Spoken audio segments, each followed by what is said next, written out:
What is up sa inyo mga ma'am sir? It's your boy Sir Troy, and for today's video meron tayong motorsiklo rito na re-reviewin. So ipapaliwanag ko sa inyo bakit magandang kumuha ng ganitong motor, magkano na siya ngayon, at ano-ano yung mga magagandang features ng motor na ito. At syempre i-road test din natin siya. So ito po ay pag-aari ni Sir Ken Pachi. Ayan, shoutout kay Sir Ken Pachi. Maraming salamat sa pagpapahiram nitong Mio Gear from Yamaha. So nandito tayo ngayon sa Wheeltech, Wheeltech, at saka sa katabi niya yung Wheeltech Yamaha. Dahil nag-vlog din tayo rito. So nag-price update tayo dito. At ito na yung chance para ma-review natin itong Yamaha Mio Gear. So let's go!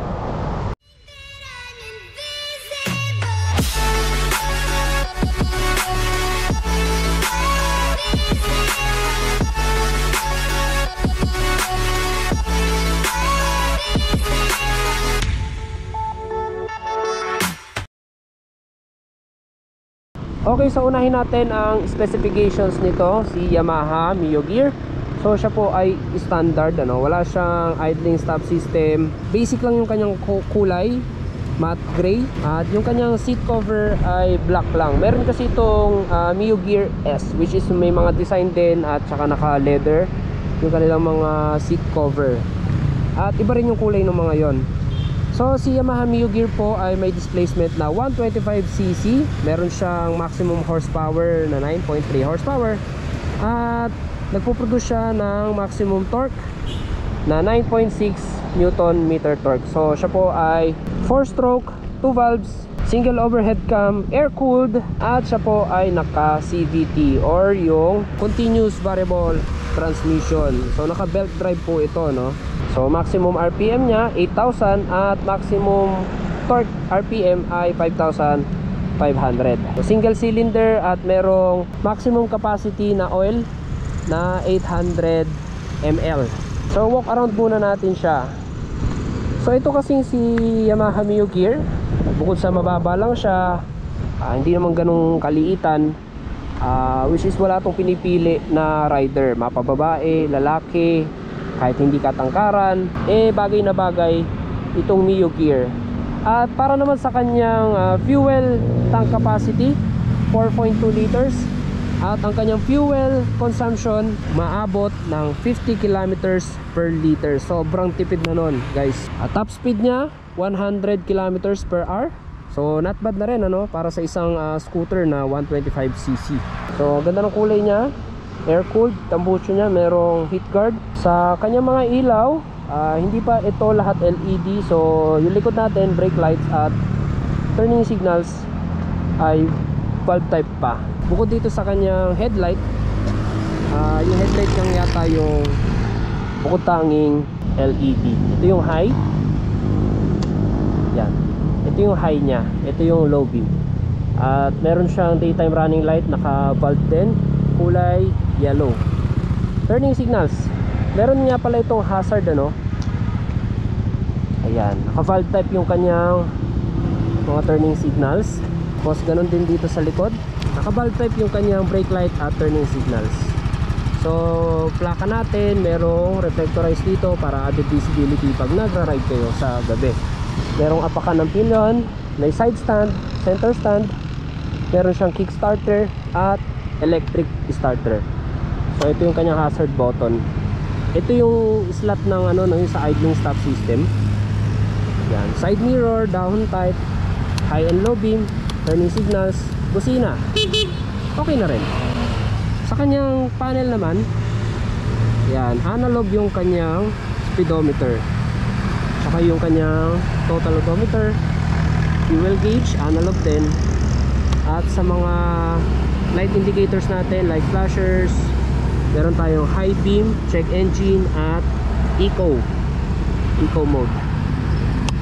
So meron siyang dalawang hook dito, ito nafo-fold ito, at ito yung isang hook. Yan, meron siyang power outlet.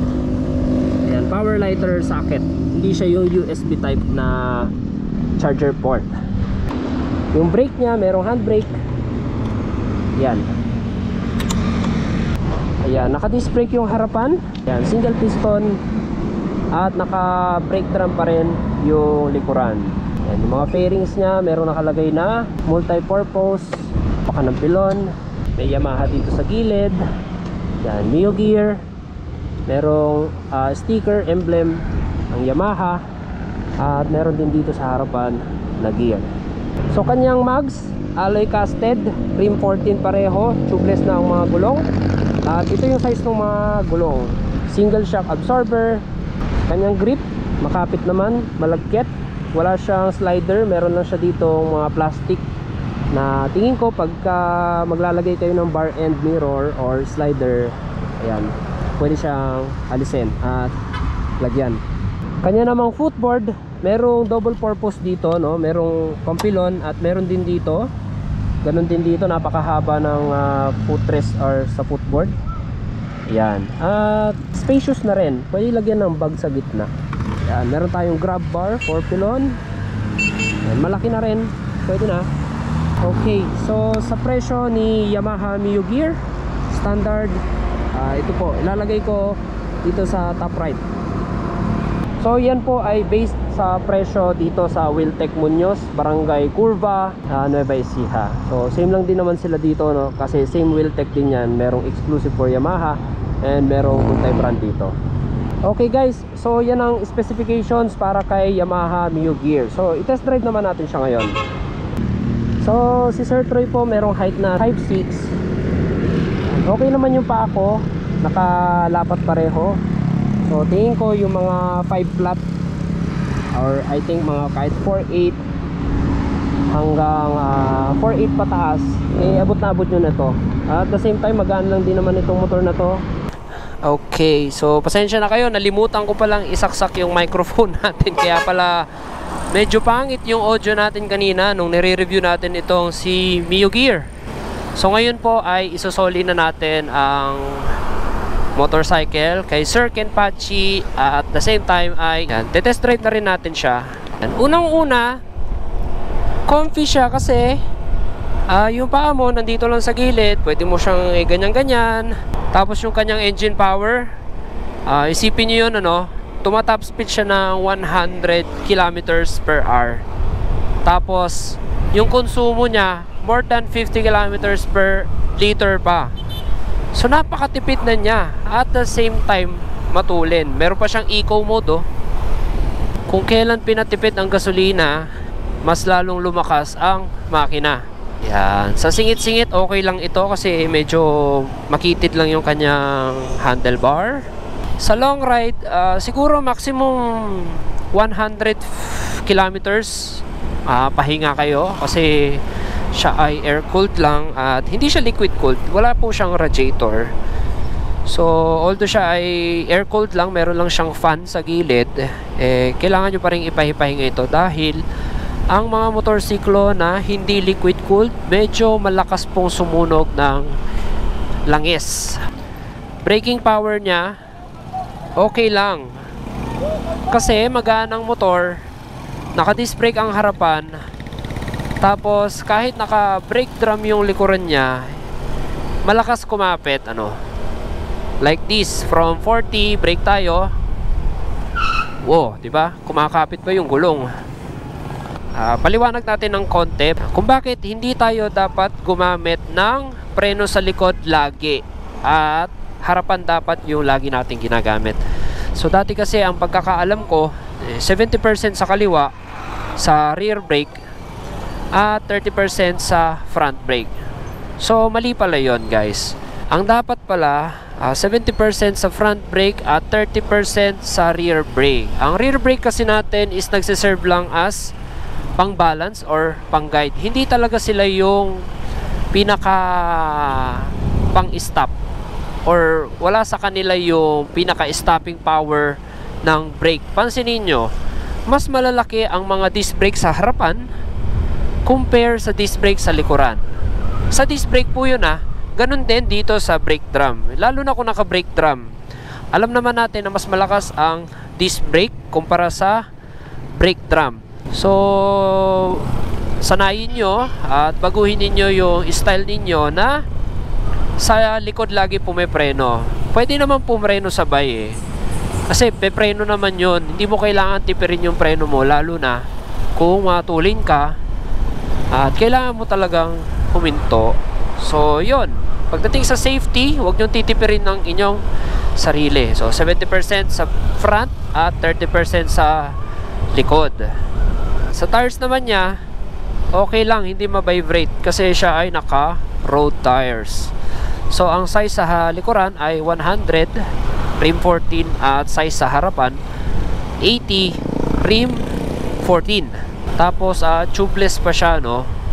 I suggest sa mga tubeless tires, pinakamainam talaga gumamit kayo ng tire sealant. Yan, huwag kayong maniniwala doon sa mga hindi gaganda yung takbo pag naka tire sealant, bibigat daw ang motor. Alam nyo, mas mabigat, mabutasan sa daan kesa sa may tire sealant. For safety purposes yun eh. Kaya ako, lahat ng mga motor ko, pati ito, naka tire sealant. Yan, para naman sa kanyang comfortability, malambot ang front shocks, although telescopic, malambot na. Pati ang upuan, nagko-compensate ng mga bumps, no? Hindi masakit sa tiyan kahit mabigla ka sa kaldag dahil malambot ang seat cushion. So hindi ko pa pala napapakita sa inyo yung under seat storage natin, ano. So pagdating natin kay Boss Ken Pachi, papakita ko sa inyo. Uy, baggy. Nice. Side mirror, although maliit ang handlebar, medyo makitid yung space ng side mirror, kaya nakikita ko ng kaunti yung aking braso. Tapos yung kalsada, okay naman. Ganon din dito sa kanan. Hindi magnified at malawak yung nakikita. Ito pang isang inam sa fuel injected. Yung pasok ng gasolina at yung response ng throttle mabilis. At saka talagang sumisibat siya.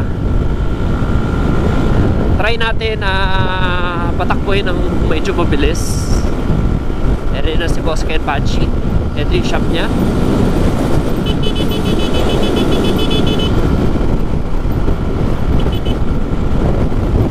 Ayan, pag na 90 na siya, no? So top speed po nito, maabot po siya ng 100 kilometers per hour. Ayan, yuyukuhan pa natin. Ayan na, magwa 100 na siya. Anyway, nagets nyo naman yung point ko. Hindi na natin kailangang ano pa. Basta tumatop speed siya ng 100 kilometers per hour.